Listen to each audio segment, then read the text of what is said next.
शायद ही कोई स्टूडेंट या पेरेंट होगा जिनको IITs, NITs and triple ITs के बारे में मालूम ना हो।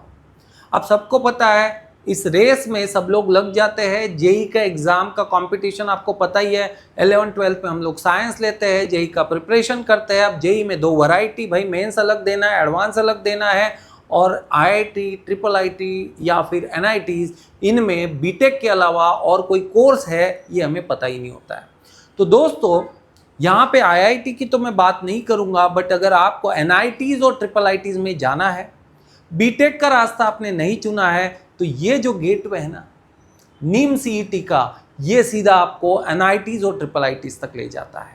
यहाँ पे मास्टर ऑफ कंप्यूटर एप्लीकेशन में आपको डायरेक्ट एंट्री है। और सबसे बढ़िया बात यह है कि कोई भी अंडर ग्रेजुएट कोर्स इसके लिए एलिजिबल है अगर आपका उसमें मैथ्स एंड स्टैट्स एक भी सब्जेक्ट था।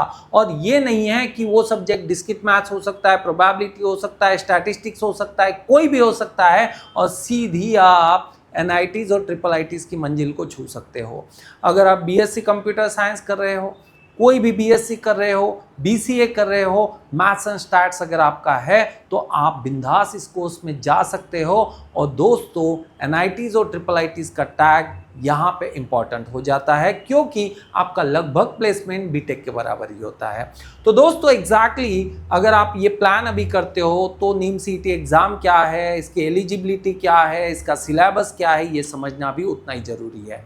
तो लास्ट तक बने रहिए, हम लोग डिटेल में इसका प्लान अभी डिस्कस करेंगे। तो नीम सीईटी 2027-28 में जो अगर हम लोग देखें participating NITs and triple ITs कौन सी है, तो दोस्तों पूरा लिस्ट आपके यहाँ पे सामने है। मेन चीज़ क्या होती है नीम सीईटी, मैंने ऑलरेडी कहा कि अगर आपको एनआईटीज और कुछ सिलेक्टेड ट्रिपल आईटीज में जाना है, तो आपको national level MCA entrance exam देना होता है, जिसका नाम है दोस्तों नीम सीईटी। देखिए कंपटीशन की बात करें तो यहाँ पे हम लोग टफ तो नहीं कहेंगे, बट ओवरऑल इंडिया के बच्चे यहाँ पे पार्टिसिपेट करते हैं, तो थोड़ा तो यहाँ पे कंपटीशन है। लेकिन अगर आप राइट ट्रैक पे राइट तरीके से पढ़ाई करते हो तो ये मैनेजेबल है। दोस्तों अगर डेट्स की बात करें, ये अंदाजा होना चाहिए, तो लगभग अगर 2027 में आप अपेयर करना चाहते हो नीम सेट को, तो मार्च 2027 टेंटेटिव यहाँ पे आपके एप्लीकेशन फॉर्म ओपन हो जाएंगे। और एग्जाम जो होगी लगभग फर्स्ट या सेकंड वीक ऑफ जून में होती है। इंडिया के, भारत के अलग अलग मेजर सिटीज में ये एग्जाम कंडक्ट कराई जाती है, तो कोई दिक्कत वाली यहाँ पे बात नहीं है। दोस्तों यहाँ पे यही टाइम है जब आपको प्रिपरेशन स्टार्ट कर देना चाहिए, क्योंकि यहाँ से लगभग 10 महीने अब जून 2027 को बचे हुए हैं। और अभी अगर आप प्रिपरेशन स्टार्ट कर देते हो, बेहतर तरीके से आप इस एग्ज़ाम का प्रिपरेशन कर पाते हो। अगर एग्ज़ाम पैटर्न की बात करें दोस्तों, इसमें 3 मेजर सेक्शन आते हैं, first, second, third. First section सिर्फ मैथमेटिक्स के लिए डेडिकेटेड है। 70 मिनट्स यहाँ पे आपको मिलते हैं, जिसमें 50 क्वेश्चंस मैथ्स के मिलते हैं। 50 questions each carrying weightage of 12 marks. So 15 अगर हम लोग 50 × 12 करते हैं तो 600 मार्क्स यहाँ पे आपको मिल जाते हैं। निगेटिव मार्किंग डेफिनेटली है। अगर एक क्वेश्चन भी गलत होता है दोस्तों, तो लगभग 3 मार्क्स यहाँ पे आपके कट होते हैं। तो जो गलत हुआ वो क्वेश्चन के तो 12 मार्क्स गए, साथ ही साथ 3 मार्क्स ये भी गए। 15 मार्क्स का टोटल आपको यहाँ पे लॉस होता है। दूसरा सेक्शन रीजनिंग का है, जिसमें लगभग 40 क्वेश्चंस पूछते हैं और 30 मिनट्स आपको पूछते हैं। लेस देन अ मिनट में आपको ये क्वेश्चन अटेम्प्ट करना होता है। और यहाँ पे अगर आप देखें तो 1.5 निगेटिव मार्क्स आपके कट हो सकते हैं अगर गलत कुछ हो जाता है तो 240 का स्कोर है। 600 एंड 240। दोस्तों नेक्स्ट कंप्यूटर अवेयरनेस एंड यहाँ पे अगर इंग्लिश की बात करें तो ये दोनों का कॉम्बो कर दिया है। 120 मार्क्स का जो है आपको यहाँ पे कंप्यूटर का सिलेबस मिल जाता है, और इंग्लिश का जो कंटेंट है वो प्रिपेयर करना है आपको 40 मार्क्स के लिए। निगेटिव मार्किंग यहाँ पे आप देख सकते हैं। कंप्यूटर का क्वेश्चन अगर अटेम्प्ट करते हो तो 6 मार्क्स आपको मिलते हैं। रीजनिंग का क्वेश्चन अटेम्प्ट करते हो तो 6 मिलते हैं। पूरा फोकस मैथ्स पे किया गया है। मैथ्स का एक क्वेश्चन भी अटेम्प्ट करते हो तो आपको 12 मार्क्स यहाँ पे मिलते हैं। अब बहुत बार सवाल ये पूछते हैं बच्चे, सर अब 1000 मार्क्स का एग्जाम है तो लाना कितना मार्क्स है? दोस्तों अगर इस साल की बात करें 2026 की, तो जिसका 320 स्कोर था वो भी अंडर 100 था।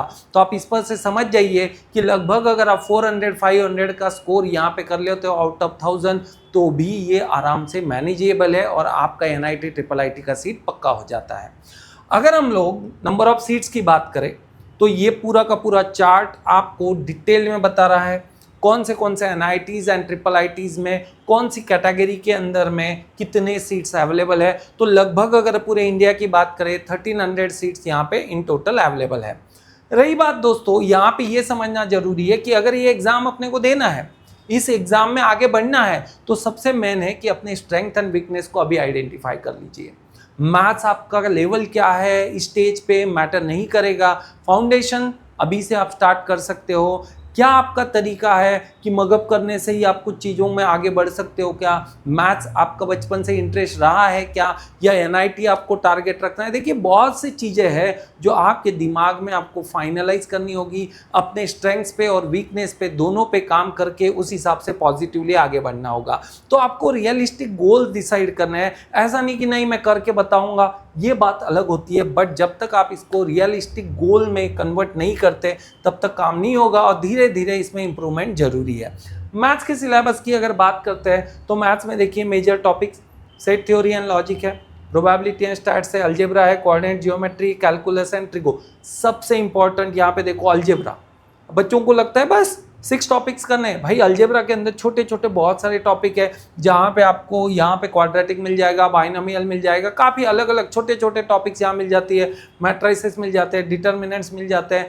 तो यहाँ पे मेजरली आपको इतने टॉपिक्स प्रिपेयर करने होते हैं। और सबसे इंपॉर्टेंट बात यह है कि अगर ये इतने टॉपिक्स है, अगर 50% भी टॉपिक्स आप बेहतर कर लेते हो, और अगर जो 50 यहाँ पे क्वेश्चन है मैथ्स के 20-25 भी लगभग अगर करेक्ट कर लेते हो तो भी NIT पक्का मिलेगा। तो यहाँ पे कोई ऐसा स्पेशल कुछ नहीं है कि भाई जेई जैसा एकदम ज़बरदस्त कंपटीशन होगा। बहुत कम कंपटीशन है, लगभग 25-30 हज़ार ही बच्चे इस एग्ज़ाम को देते हैं। रही बात रीजनिंग की, भाई रीजनिंग तो सबको आना चाहिए। 240 मार्क्स का रीजनिंग है, 160, 170, 180 मार्क्स भी आप लेके आते हो तो आराम से रीजनिंग में काम चल जाता है। और सेम दोस्तों कंप्यूटर का भी बेसिक ही सिलेबस है और इंग्लिश का भी फंडामेंटल सिलेबस है। अब अगर बात करें हम लोग कि मैथमेटिक्स, हाँ मैथमेटिक्स बहुत इंपॉर्टेंट है क्योंकि कंप्यूटर है, रीजनिंग है, इंग्लिश तो सारे बच्चे करेंगे। तो यहाँ पे जो की है आपकी वो है मैथ्स, और contributes to 50% of the exam, क्योंकि 1000 मार्क्स के एग्जाम में भाई लगभग 600 यानी 60% कंसीडर कर लीजिए, 60% तो मैथ्स ही है। लेकिन मैंने जैसे कहा आपको कि अगर 50% टॉपिक्स भी आप बेहतर कर लेते हो तो यहाँ पे आप आराम से इस एग्ज़ाम को क्रैक कर सकते हैं। तो मेजर टॉपिक्स भी यहाँ पे दिए हुए हैं, आपको फोकस करना है। जैसे जैसे आप पढ़ोगे, मॉक्स लगाओगे, मॉक्स को देखोगे तो आपको ये क्लैरिटी आएगी ही आएगी। रही बात यहाँ पे देखिए प्लानिंग यहाँ से 10 महीने का कैसा होना चाहिए। भाई पहले जो 5 महीने अपने फाउंडेशन पे पहले फोकस करो। कब आपका मैथ्स था, 11th में था, 12th में था, क्या दिक्कतें आपको आ रही थी, तो पहले तो फाउंडेशन पे फोकस करना है और अपने कॉन्सेप्ट्स को बिल्ड करना है। नेक्स्ट 2 जो महीने होंगे, एक बार आपने फाउंडेशन को समझ लिया, कॉन्सेप्ट पे काम कर लिया, भाई स्पीड पे काम करो, क्योंकि ये पूरा खेल स्पीड का है। यहाँ पे 70 मिनट्स आपको मिलते हैं मैथ्स के लिए, 30 मिनट्स मिलते हैं रीजनिंग के लिए, और दोस्तों बाकी का बचा हुआ 20 मिनट्स का टाइम मिलता है कंप्यूटर एंड इंग्लिश के लिए। तो स्पीड का पूरा खेल है। मॉक टेस्ट को आपको यहाँ पे देना स्टार्ट कर देना है नेक्स्ट 2 मंथ्स में। देन फाइनल जो 3 महीने हैं, उन फाइनल 3 महीने में आपका जो फोकस होना चाहिए रिवीजन एंड फुल लेंथ मॉक्स पे होना चाहिए। रही बात रिसोर्सेज की, देखिए बहुत सारे बुक्स हैं, आप NCERT से एकदम फंडामेंटल फाउंडेशन की स्टार्टिंग कर सकते हैं, और आजकल AI के ज़माने में रिसोर्सेज बहुत आसानी से अवेलेबल है। देन गाइज आपको धीरे धीरे आगे बढ़ना है। इसमें अरिहंत अच्छा एक्सरसाइज है उनका, ML खन्ना बेहतर है दोस्तों, RD शर्मा बेहतर है, और सिंगेज पब्लिकेशन का भी यहाँ पे आप इस्तेमाल कर सकते हो मैथ्स के प्रिपरेशन के लिए। रही बात प्रीवियस क्वेश्चन पेपर्स, हाँ मायने रखते हैं, जिससे आपको एक अंदाजा आता है। PYQ पे भी आपको फोकस करना है, और प्रैक्टिस टेस्ट सीरीज का तो डेफिनेटली यहाँ पे इंपॉर्टेंस है ही है। तो दोस्तों नीम सेट अगर प्रिपेयर आपको करना है तो माइंड सेट बहुत इंपॉर्टेंट रोल प्ले करेगा। स्टे फोकस, स्टे मोटिवेटेड, क्योंकि ऐसा है 3 महीना अच्छा काम किया, बाद में थोड़ा भी डिस्ट्रैक्शन हो गया और आप डिस्टर्ब हो गए, भाई मेहनत तो अपना वेस्ट हो गया।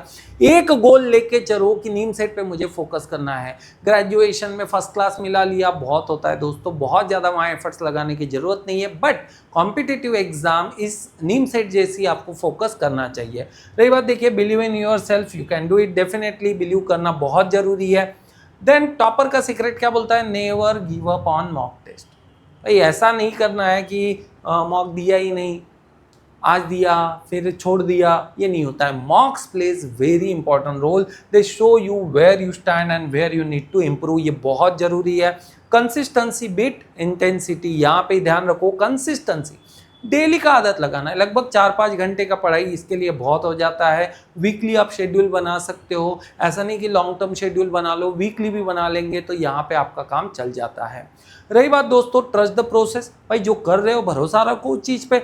There will be a tough days but keep going, होगा आपका एकेडमिक्स के प्रॉब्लम आएंगे, आपके भी एग्जाम्स आएंगे, बहुत सारा चीज़ होगा, बट अगर प्रॉपर राइट प्लानिंग होगा, yes it is achievable guys. अगर हम लोग एनएचजी एकेडमी में बात करें तो यहाँ पे इन सभी यानी नीम सेट के अलग अलग लेवल पे आपको प्रिपरेशन कराया जाता है। फंडामेंटल से स्टार्ट किया जाता है और दोस्तों मॉक टेस्ट का विशेष यहाँ पे ध्यान रखा जाता है, जो टॉपिक वाइज होंगे, फुल लेंथ मॉक्स होंगे। तो यहाँ पे मेजरली 360 डिग्री हम लोग सपोर्ट आपको देते हैं, स्टडी मटेरियल, मॉक टेस्ट, और जब आप नीम सेट का प्रिपरेशन करते हैं बाय डिफॉल्ट बाकी एग्जाम्स का भी प्रिपरेशन आराम से हो जाता है। ऑफलाइन ऑनलाइन रिकॉर्डेड सेशंस यहाँ पे मिल जाते हैं, पूरा का पूरा आपको जो आफ्टर काउंसलिंग सपोर्ट होता है एडमिशन्स के लिए वो भी पूरा का पूरा दिया जाता है, और definitely counselling before and after, और साथ ही साथ करियर गाइडेंस का भी यहाँ पे ख्याल रखा जाता है। तो दोस्तों इन शॉर्ट अगर आप लोग नीम सेट का प्रिपरेशन करना चाहते हैं एनएचजी एकेडमी से जुड़ सकते हैं। एनएचजी एकेडमी की विशेषता यही है कि आप मॉर्निंग से इवनिंग तक यहाँ पे अगर ऑफलाइन बैच के लिए आते हैं तो पूरा गुरुकुल स्टाइल में यहाँ पे बैठ के पढ़ाई कर सकते हैं, फैकल्टी आपके साथ होता है, राइट मेंटोरिंग के साथ अगर आप आगे बढ़ते हैं नेक्स्ट 10 मंथ्स में डेफिनेटली नीम सेट का अपना गोल आप अचीव कर सकते हैं। Thank you very much guys.